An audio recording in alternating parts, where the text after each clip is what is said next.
Donc je vais très brièvement présenter Barbara Cassin, qui est philosophe et philologue et qui a fait toute sa carrière professionnelle au CNRS. Elle a commencé par travailler sur la philosophie grecque, elle a en particulier sur les sophistes. Et puis elle s'est lancée, pour résumer, elle a fait une œuvre majeure sur la langue qui s'appelle le Dictionnaire des intraduisibles, qui est une œuvre magistrale, traduite en plus de 10 langues ou 11 langues étrangères actuellement. Et elle a continué à travailler à la fois sur la philosophie et la philologie. Plus récemment, elle s'est intéressée aux expositions et elle a monté un certain nombre d'expositions autour de la langue, autour de Babel, au Mucem. Et également, elle a été la cheville ouvrière du parcours du musée créé récemment, du musée de la langue française à Villers-Cotterêts. Il y a un très beau parcours que je vous encourage à aller voir et d'un livre correspondant. Elle a obtenu de très nombreux prix internationaux. Elle est évidemment médaille d'or du CNRS, qui est la plus haute distinction qu'accorde le CNRS. Elle est entrée à l'Académie française. Elle a eu de nombreux prix internationaux et elle continue très activement à travailler à la fois sur ce qui a été sur le fil directeur de son parcours, c'est-à-dire le langage, la langue, en s'intéressant aussi maintenant à l'intelligence artificielle et l'implication de l'intelligence artificielle. Parmi les nombreux livres qu'elle a publiés, je ne citerai que le dernier qui s'appelle « La guerre des mots », qui compare le langage de Poutine et le langage de Trump, qui est actuellement dans toutes les bonnes librairies paru chez Flammarion. Et elle a en préparation un ouvrage sur le sujet sur lequel elle va nous dire quelque chose, la fuite des mots. La fuite des mots, pour les médecins ou les neurologues, ça fait partie des plaintes mnésiques isolées, mais je pense qu'elle aura une approche beaucoup plus originale. Et je lui laisse maintenant la parole en la remerciant d'avoir bien voulu, dans un emploi du temps chargé, venir nous parler de la fuite des mots. Merci beaucoup. Je voudrais commencer par une citation de Freud, qui est dans son ouvrage « La psychopathologie de la vie quotidienne ». Mais rien que le titre de cet ouvrage vous indique de quoi je veux parler. Je ne sais pas si je vais parler de psycho ou de patho. La psychopathologie de la vie quotidienne, ça, c'est vraiment la double possibilité d'interprétation de la fuite des mots. Alors, cette citation de Freud, la voilà. « La cause de la tendance à l'oubli, et plus particulièrement à l'oubli des noms propres, réside dans des troubles de la circulation et dans des troubles fonctionnels généraux du cerveau. Et on ferait bien de renoncer aux essais d'explication psychologique des phénomènes en question. » Je ne le pense pas du tout, dit Freud. Donc vous voyez la tension entre patho et psycho. Et c'est de ça dont j'ai envie de vous parler de manière extrêmement subjective, puisque, en effet, comme l'a dit Jean Mariani, j'essaye de faire un livre sur la fuite des mots. Et ce sujet, au fond, est arrivé à cause d'une expérience tout à fait violente, dont je ne sais pas si elle est liée à la vieillesse, mais en tout cas, elle est liée à quelque chose de l'ordre de la perte. Lorsque ma mère est morte, il y a une vingtaine d'années, j'ai perdu tout un pan de mon langage. C'est-à-dire que j'ai eu l'impression d'enterrer avec elle tous les mots qui me servaient à dire la vie quotidienne.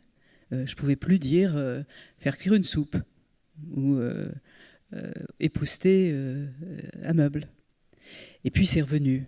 C'est revenu d'ailleurs d'une manière très singulière quand j'ai écrit un poème sur la mort de ma mère. Quelque part, c'est très intéressant de se dire qu'il y a plusieurs manières d'utiliser le langage. Une manière qui sert à décrire ce qu'on fait, à dire ce qui est, à dire le monde, quoi. Et puis une manière qui sert à le réinventer en faisant autrement avec les mots. Et la deuxième expérience que j'ai eue est assez analogue, mais elle ressemble beaucoup plus à de la pathologie.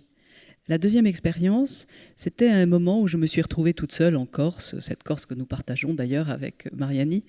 Je me suis retrouvée toute seule en Corse à un moment, alors que j'attendais Alain Badiou, avec qui je travaille très souvent, avec qui j'ai fait déjà 3 livres, et je l'attendais pour faire l'un de ses livres. Puis il n'est pas venu.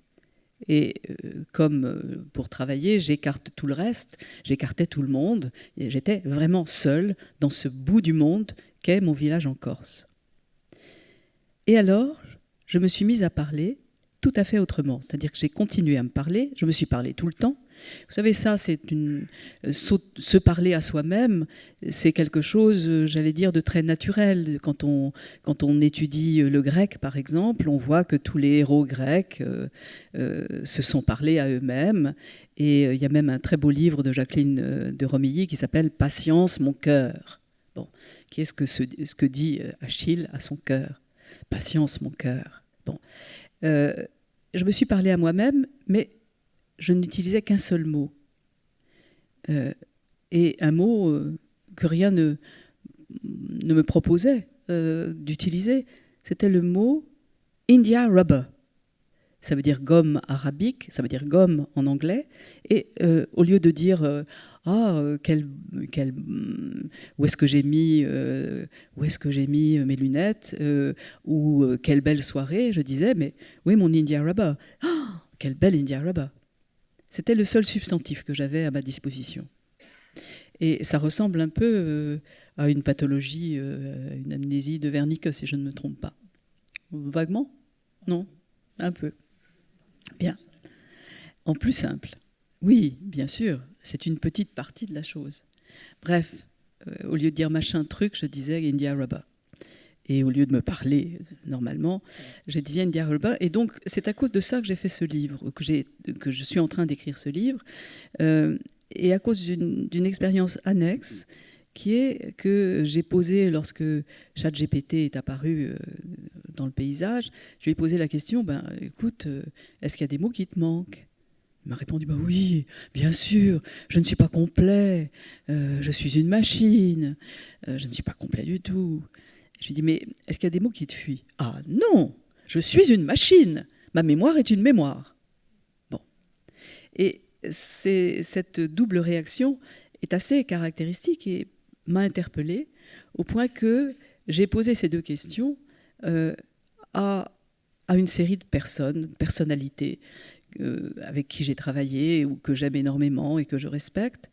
Et par exemple, à Michel Deguy, qui était mon professeur de philo, mais aussi un grand poète, reconnu, plusieurs fois pris, puisque les prix sont censés reconnaître la valeur.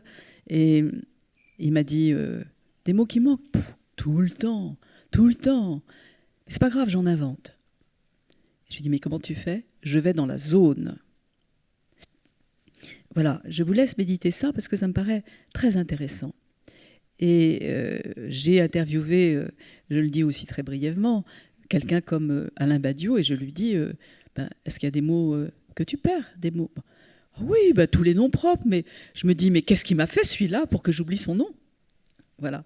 Donc ces deux réactions sont au fond à l'opposé l'une de l'autre, comme les deux caractères de ces personnes sont à l'opposé l'un de l'autre.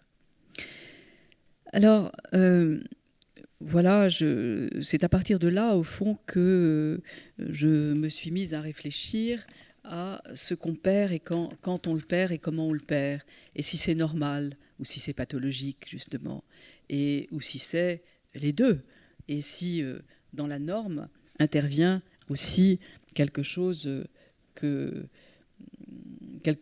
alors, je reprends d'autres phrases de Freud. Il dit « L'oubli se met au service de notre prudence. Le non oublié a effleuré chez moi un complexe personnel. » Et puis il ajoute « L'oubli des noms est contagieux au plus haut degré. » Je crois que nous sommes tous, enfin c'est une question que je pose, je crois que nous sommes tous en proie, très souvent en tout cas, à l'oubli des noms propres. Et Jacques Lacan expliquait ça très bien en disant oui, c'est normal, c'est ça qu'on oublie en premier parce que ça n'est pris dans aucun réseau. Le nom propre, c'est une personne qui a un nom. Bon, propre, justement. Alors là où ça devient très grave, c'est quand les noms communs sont perçus aussi comme des noms propres. C'est-à-dire, au fond, il y a un mot pour dire cette bouteille, et voilà que j'oublie le mot bouteille. Donc, quand les noms communs, quand au lieu de se dire comment est-ce qu'il s'appelle celui-là, on se dit comment ça s'appelle, là, on a franchi quelque part un seuil dangereux. Comment ça s'appelle ? Et je me suis posé la question de savoir si je pouvais explorer un tout petit peu les causes de ce comment ça s'appelle. Alors, je pense qu'il y en a au moins deux. La première, c'est l'âge qu'on a, c'est vrai. Et je sais bien que la vieillesse n'est pas une maladie, c'est pas à vous que je vais dire ça, mais je sais bien aussi qu'elle fait des choses. Et que d'une certaine manière, c'est quand même avec l'âge venant que moi, j'oublie les noms des gens. Et que, comme toutes les maîtresses de maison un peu lâches, je dis « présentez-vous » au lieu de présenter les gens moi-même. Mais je pense qu'il y a une deuxième cause qui, pour moi, est très importante, et en tout cas à investiguer, c'est le monde de la technologie dans lequel on vit. D'une certaine manière, on n'a absolument plus besoin de savoir ces départements. On vous renseigne très facilement, on cherche dans quel département est telle ville, vous tapez ça sur Google, vous l'avez tout de suite. Bon, et puis, il n'y a aucune raison. Maintenant, il y a un tas de choses qu'il n'y a plus besoin de savoir. Et cette externalisation du savoir est pour moi l'une des causes du fait que je ne m'intéresse plus au langage étiquette. Il y aura toujours un moyen technologique de les retrouver, ces mots-là. Et d'une certaine manière, ce langage-là, le langage qui décrit le réel, il est partageable avec les machines. Celui qui n'est pas partageable aussi facilement, c'est celui qui invente à partir de ce que j'ai appelé le poème. Vous savez, poiesis en grec, ça veut dire fabriquer. Le poème, c'est par excellence ce qui fabrique des choses qui n'existent pas ou qui n'existent pas encore ou qui ne se disent en tout cas pas comme ça, avec la langue. Et donc voilà, je peux m'arrêter là et répondre aux questions si vous voulez. Je pense que j'ai dit là, pour moi, l'essentiel des doutes au fond qui m'habitent quant à la fuite des mots. L'âge, point d'interrogation, oui, sûrement, mais pas seulement, évidemment, comme dit Freud. Et, la psychologie de chacun, hein, pas seulement la pathologie, mais la psychologie de chacun, mais aussi peut-être l'époque qu'on vit, c'est-à-dire le rapport à l'externalisation du savoir et à l'externalisation normale du savoir. Donc voilà, c'est au fond autour de ça que j'ai interviewé un certain nombre de gens. Je peux vous raconter si vous le souhaitez, mais je crois que le temps de parole est très bref, n'est-ce pas? C'est 10 minutes. Donc je peux vous raconter qui j'ai interviewé. J'ai interviewé par exemple une cinéaste, Nourit Aviv, que j'aime beaucoup, qui est à la fois française, israélienne, mais qui est en même temps anglophone, évidemment, et qui m'a dit oui, moi les mots, ils s'en vont, mais quand ils s'en vont dans une langue, ils reviennent dans une autre. Bon, voilà, un rapport à la pluralité des langues et à la diversité, au fond, des cordes qu'on peut avoir à son arc, qui est assez intéressant. Et puis, j'ai interviewé des médecins, et qui m'ont raconté des choses sur les neurones, sur la vieillesse, et sur les aphasies, et sur les normes et les pathologies. Voilà. J'ai fait un tour comme ça, avec des philosophes, des cinéastes, des artistes, des romanciers, ou des auteurs littéraires. J'ai en particulier travaillé avec Vinciane Després, dont je vous recommande les ouvrages parce que je les trouve absolument originaux et magnifiques. Par exemple, l'autobiographie d'un poulpe, c'est magnifique. Voilà. Et j'ai engrangé leurs réponses sans être plus avancée, c'est-à-dire que je continue à penser qu'il y va à la fois d'une norme, j'allais dire d'une norme pathologique, hein, quelque chose quand même de l'ordre de l'oubli dû à ce qu'on peut appeler la vieillesse, et d'autre part d'une norme technocratique, technicienne, qui fait que au fond, dire les choses comme elles sont là, n'importe quelle machine peut le faire. Et donc, on a envie de parler autrement. Voilà.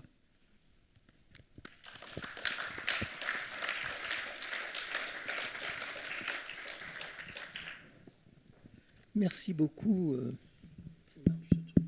Merci beaucoup, Barbara, pour cette présentation, on va dire, atypique dans un monde de la médecine et de la... Même si tu as rappelé le caractère... Mais alors, il y a quelque chose, c'est... Je voudrais juste dire un point.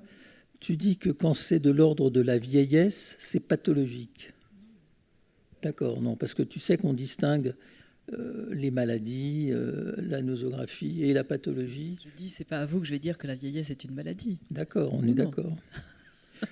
Enfin, Oui, c'est plus compliqué que ça. La vieillesse n'est pas une maladie, mais elle favorise l'émergence d'un certain nombre de maladies. Il y a un certain nombre de choses qui, dans l'oubli des mots, peut être liées à la vieillesse, néanmoins. D'accord. Voilà. Et par ailleurs, il y a des manières d'oublier les mots qui sont pathologiques. Il y en a d'autres qui sont un peu plus normales. D'accord. Ça va comme ça ? Oui, oui, mais par exemple, qu'est-ce que te ferait réagir l'expression « Ah, je l'ai au bout de la langue ». Oui, on a ça aussi quand on est petit. Hein. D'accord. Oui. On retombe en enfance. Non, on n'a jamais quitté, là, quant à ça. Avoir sur le bout de la langue, c'est courant. Mais alors là, quand même... Freud a bien débroussaillé la chose. Il avait Signorelli, le mot Signorelli, le nom de Signorelli sur le bout de la langue. Mais il a su pourquoi il n'arrivait pas à les mettre. C'est parce que dans Signorelli, il y avait Signor, il y avait Herr, il y avait la mort, etc. Et donc, il s'est protégé en oubliant ce mot. D'accord. Il y a un point qui m'a intéressé, après je vais passer la parole à la salle, c'est cette idée que l'oubli, parce que je rappellerai que sur ta épée d'académicienne est écrit la devise « plus d'une langue », et donc ce qui ne veut pas dire de parler une langue d'anglais dégénéré qui serait le globish, mais plutôt d'avoir plusieurs langues, et enfin bon, je ne vais pas revenir là-dessus, mais ce qui m'a intéressé, c'est que tu dis que l'oubli peut varier, alors qu'une personne maîtrise une ou plusieurs... Enfin, plus d'une langue, l'oubli des mots peut varier suivant la langue utilisée. Oui, chaque langue, enfin, quand on prend par exemple les films de Nourit Aviv, il y a des pans de son œuvre qui sont plutôt en hébreu. Et puis il y a des pans de son œuvre qui sont plutôt en français. Et puis d'autres encore qui sont en allemand.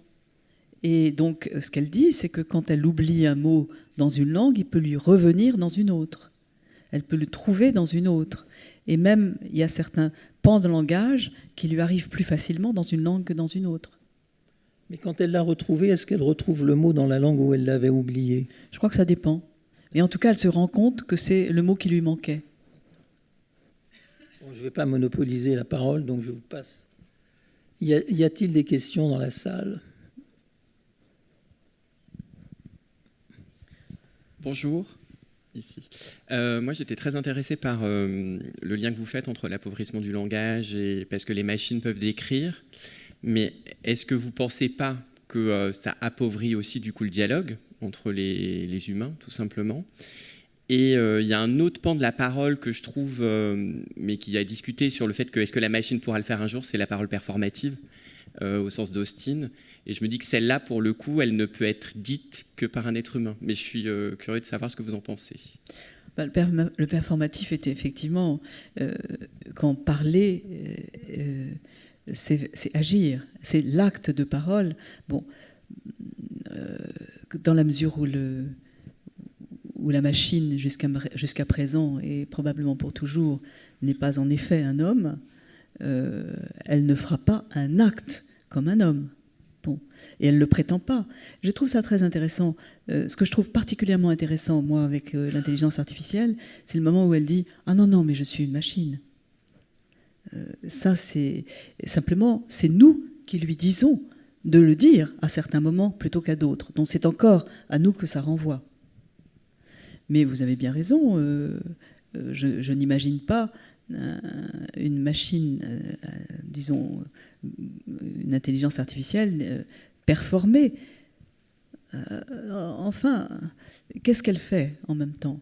Quand elle vous dit, je prends un exemple qui est peut-être très mauvais, mais quand on lui donne un certain nombre d'informations et qu'elle dit eh ben oui, c'est un cancer de la prostate, d'une certaine manière, c'est un cancer de la prostate.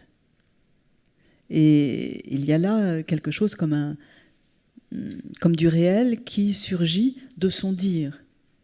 Alors après, ça peut s'infirmer ou pas, mais la force performative de ce que dit une machine peut être très violente, même si elle n'est pas assurée par rapport au vrai et au faux, évidemment.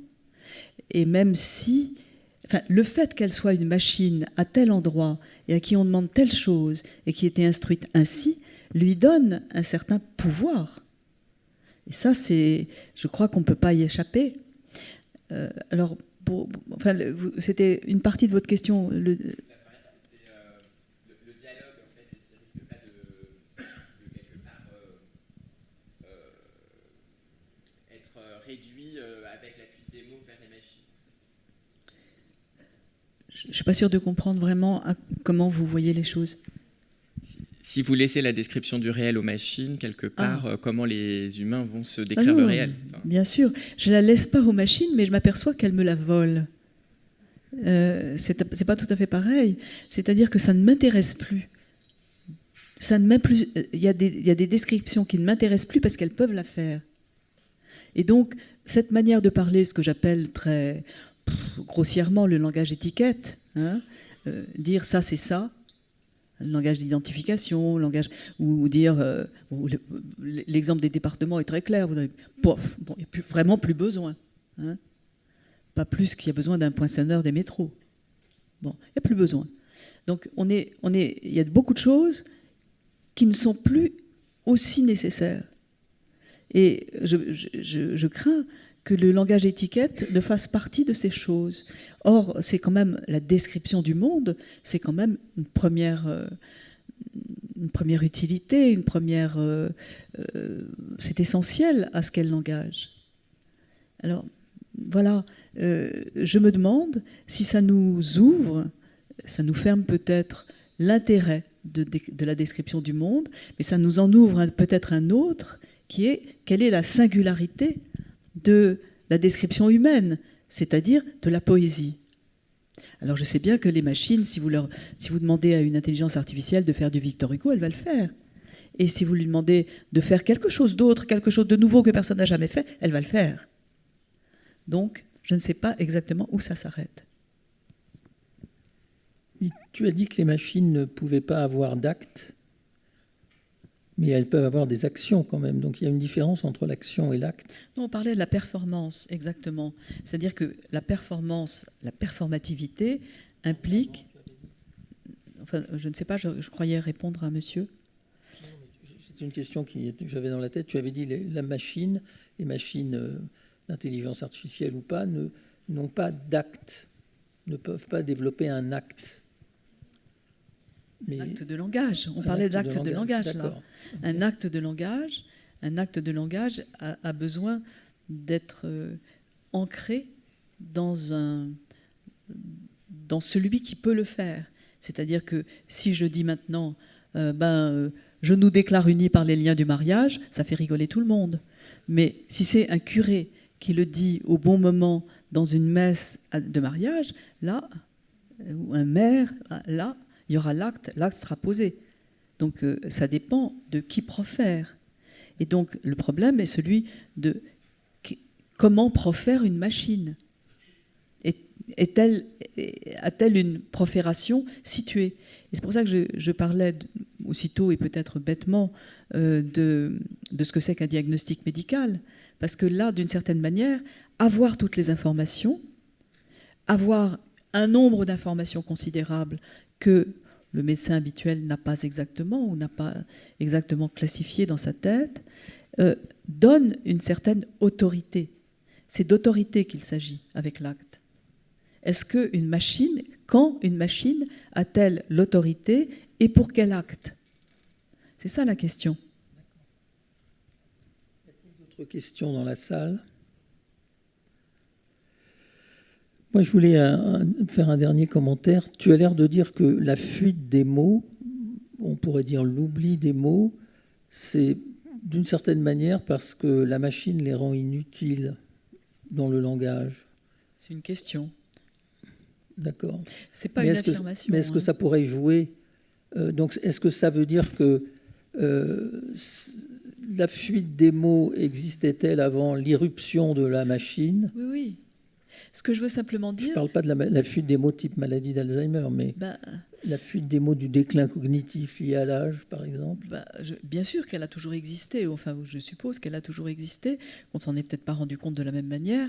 Elle n'a peut-être pas servi à dire les mêmes choses. C'est-à-dire que peut-être que la fuite des mots, le déclin cognitif d'un sage grec ou d'un sage africain n'a peut-être pas le même statut que le déclin cognitif d'un retraité de 90 ans.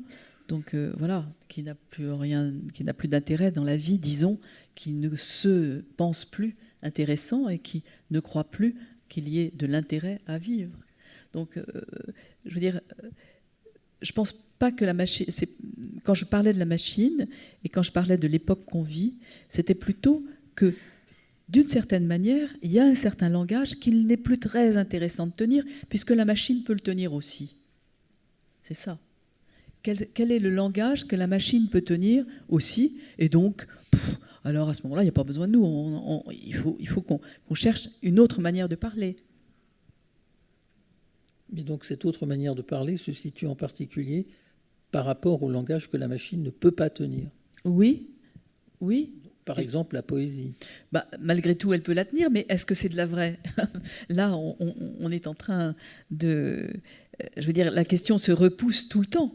Non, on n'ergote pas, on dit des choses importantes, je crois, mais qui n'arrêtent pas de repousser les frontières. Bon, mais je crois que... Il n'y a pas d'autres questions dans la salle sur la fuite des mots. Les mots vous ont fui. Ah, une question.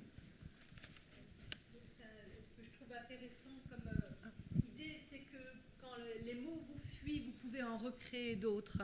Donc c'est l'acte créatif ou créateur que vous pouvez avoir à tout âge d'une certaine manière, si c'est ce que vous voulez dire. Oui, c'est ce que j'ai appris de Michel Deguy. Enfin, c'était évident pour lui.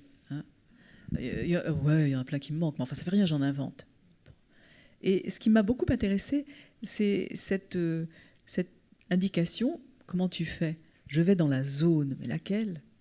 Et alors là, on a lu ensemble le poème Zone d'Apollinaire, qui est un poème incroyable, incroyablement long, incroyablement varié, qui vous emmène dans des zones. Oui. Et je pense que là, rien que ce rapport à Apollinaire était un rapport de création, comme non sans lien avec les arts de la mémoire. Les arts de la mémoire, c'était de diviser le monde en zones. Les choses dont on a à se souvenir, on les plaçait dans telle zone, on allait la chercher dans la zone. Et c'est ça, l'art de la mémoire antique. C'est ça, c'est placer topos. Topos, ça veut dire le lieu. Les topoi, c'est les lieux communs. Donc on allait dans le lieu et on allait ramener le lieu. Je crois que les gens du droit romain ou grec, on leur proposait pour retenir les articles de dire quel est ton temple favori, tu le visites et tu laisses sur chaque colonne un article du droit Et c'est une manière de mémoriser l'ensemble. Et évidemment, quand j'ai discuté de ça avec une littéraire, je lui ai dit, mais le cerveau est représenté en colonne cérébrale. Elle a sauté sur l'occasion pour me dire que c'était la même chose, mais elle ne m'a pas convaincu.